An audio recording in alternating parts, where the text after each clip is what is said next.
sebagai pengendali harus sabar.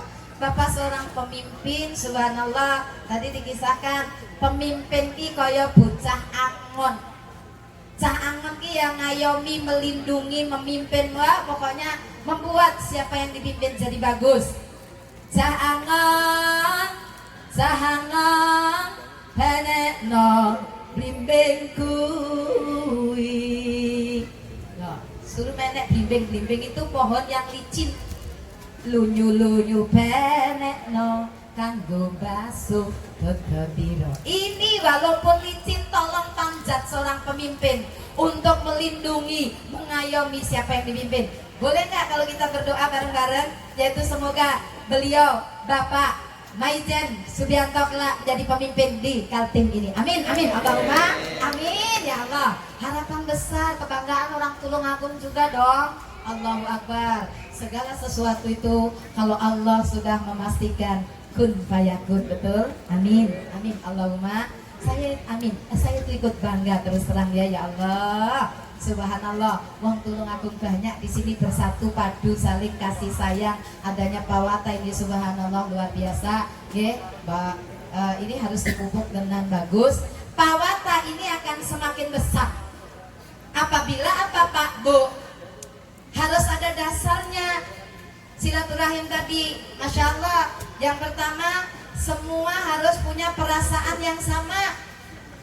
Perasaannya sama, satu menjadi bagian yang lain, satu membutuhkan yang lain. Karena sehebat apapun manusia di dunia ini, sepinter apapun, tetap butuh orang lain. Setuju?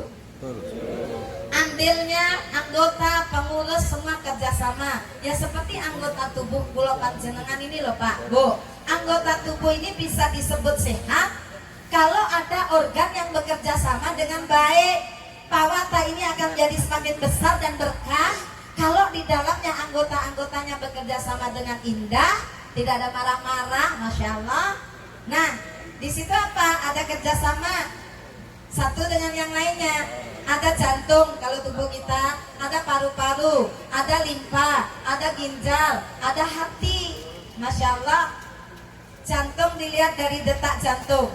Semuanya ridho bekerja sama. Gak mungkin jantung itu mau kepingin menonjolkan diri sendiri, betul? Nah, bagian tubuh itu yang menonjolkan diri itu ambeien. Belum dia panggil. Kalau enggak bisul. Suka nongol kan? Betul Bu? Kalau enggak apa? Jerawat. Kalau orang suka ingin menonjolkan diri dalam satu organisasi nggak perlu menonjolkan diri, ambeien itu namanya. Jantung lo nggak pernah nonjolin diri. Oh iya, saya ingat mic ini aja mic ya Pak Bu. Mic ini penting nggak di acara di luar gini? Penting, sangat penting. Kalau nggak suaranya nggak nyampe kemana-mana. Terus nyuwun sewu panitia, sound system ada di mana? Oh di situ. Wah subhanallah. Panitia kenapa sound system ditaruh di bawah itu? Di balik itu ditutupin lagi orang nggak kelihatan.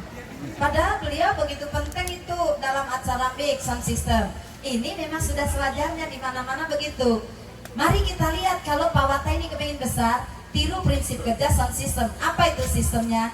Biarlah orang tidak tahu jasa saya, tapi orang boleh merasakan hasil kerja saya. Tepuk tangan untuk semuanya Pawata. Nah, ada yang kepingin menonjolkan diri. Beliau sadar itu orang sound system, Pak, punyai. Kalau saya ditaruh di panggung, kabelnya semrawut. Anggota tubuh juga gitu. Jantung walaupun di dalam orang mengakui bahwa jantung bermanfaat, paru-paru, limpa, ginjal, hati juga. Kalau tukang protes, ambeien kepingin nongol, jadi dia protes sama Tuhan. Ya Allah, saya ini termasuk apes ya Allah. Loh kenapa memang kamu, kata Allah. Saya ini kan alat tubuh yang bermanfaat juga. Saya ini alat reproduksi. Jadi saya juga bermanfaat. Kalau tidak ada saya ya Allah, unyil nggak bisa babar segini banyak. Tugas saya kan memberi kenikmatan kepada manusia sehingga bisa beranak pinak. Dong saya alat reproduksi. Tapi ya Allah saya protes. Kenapa Allah taruh saya di antara pahat ini? Jadi orang nggak tahu saya. Mestinya Allah taruh saya di Bando, angkat Deni. Betul tidak? Bahaya saudaraku, jangan ingin menonjol. Semakin ingin menonjol orang nggak suka, semakin merasa paling berjasa orang gila lihat kita, jijik, betul? Seorang suami menonjolkan diri, mah, kamu itu kalau nggak saya kawin, nggak naik pangkatmu, nggak ajar ini suami. Istri enak nggak ngedengarnya? Nggak enak, sebel atau senang? Sebel. Jadi jangan unjuk jasa. Istri juga gitu, jangan suka unjuk jasa sama anak. Sama, kita nggak seneng ngelihat suami kita tukang unjuk jasa gitu, ungkit-ungkit lagi. Hei, kita ngomong sama anak, kamu itu ngerti nggak? Aku ini ibumu, mengandung kamu 9 bulan 10 hari, nak.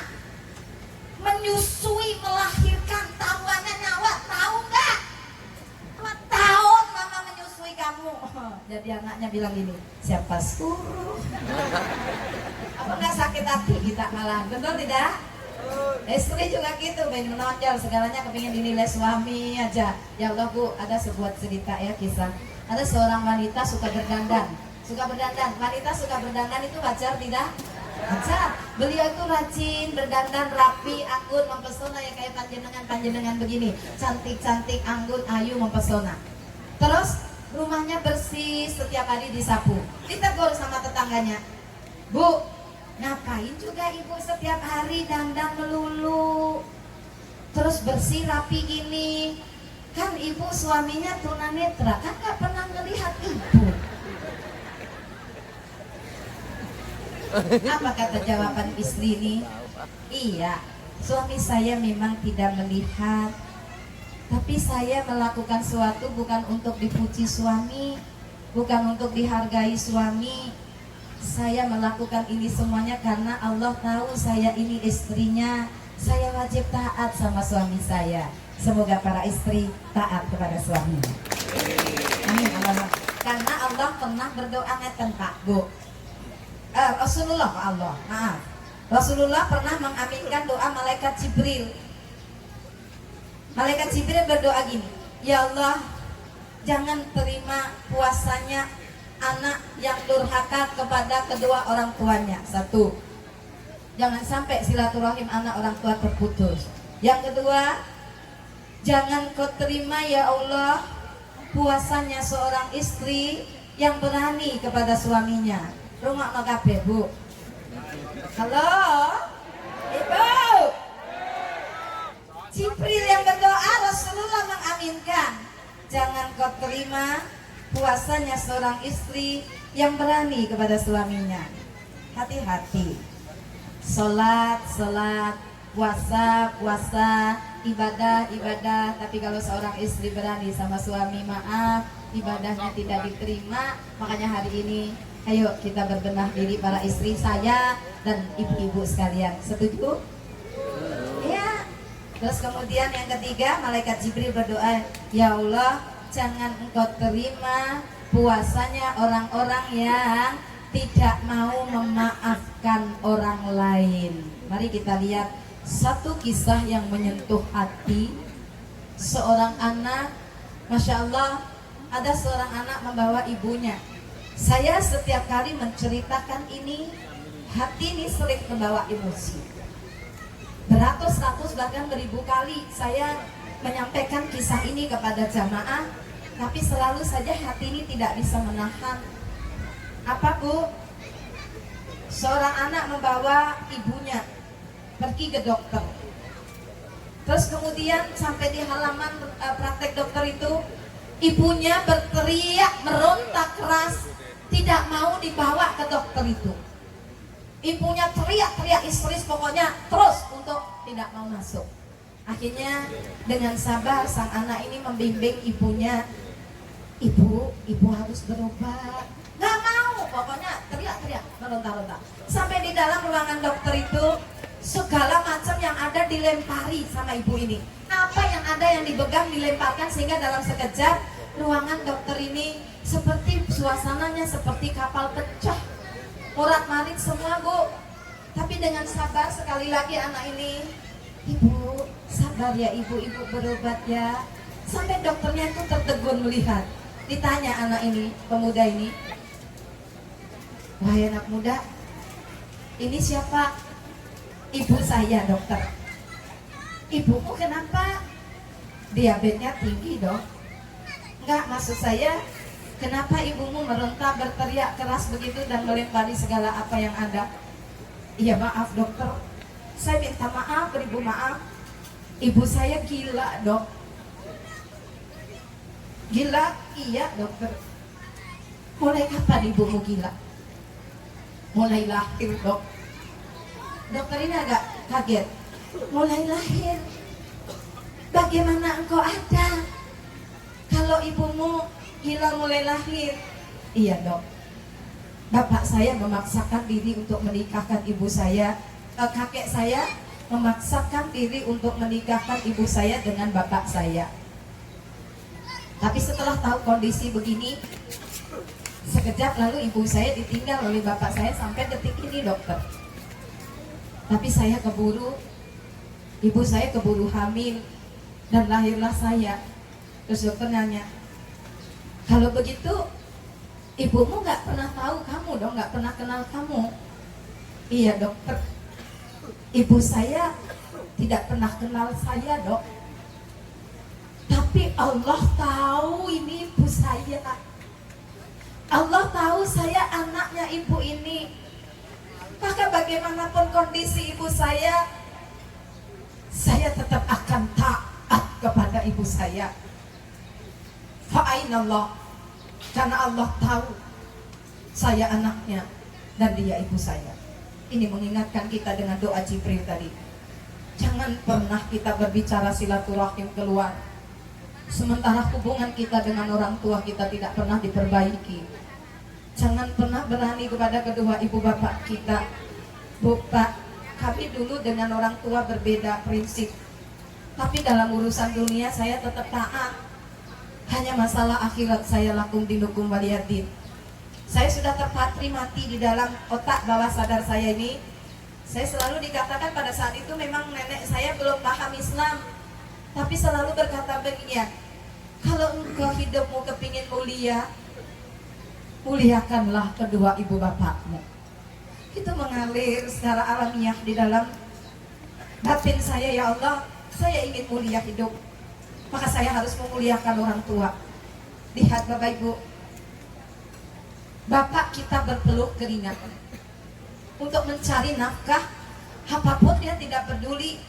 Yang dia kepinginkan adalah apa? Anak dan istrinya hidup.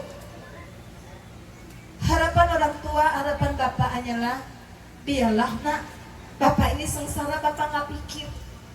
Tapi yang terpenting kau sukses anak-anakku. Allahu Akbar. Sang ibu lihat, apapun kondisi mereka, biarlah. Kalau toh harus mati, saya rela. Ketika dia melahirkan, taruhannya adalah nyawa untuk mengeluarkan kita dari rahimnya. Itulah ibu kita. Maka hari ini berbicara silaturahim, dahulukan dulu, perbaiki hubungan kita dengan orang tua kita. Kemudian suami istri. Suami istri ini luar biasa. Kadang-kadang memang hidup bersama itu di mana saja, nggak pandang pendidikan, nggak pandang status ekonomi. Karena dua hati jadi satu, kadang ada perbedaan, itu hal yang wajar. Yang terpenting dalam kehidupan nyata ini bukan masalah perbedaannya, tapi bagaimana menghormati perbedaan itu secara dewasa. Betul? Jadi indah hidup. Istri juga jangan terus saja yang godain suami, membuat suami marah. Masya Allah, kalau suami marah sama kita, kita nggak seneng pasti. Jangan sebaliknya, jangan sampai kita juga membuat marah suami atau memancing suami untuk marah kepada kita. Yang tadi saya katakan, istri itu memang punya keunikan. Kadang-kadang bikin bapak gergetan. Mau kondangan,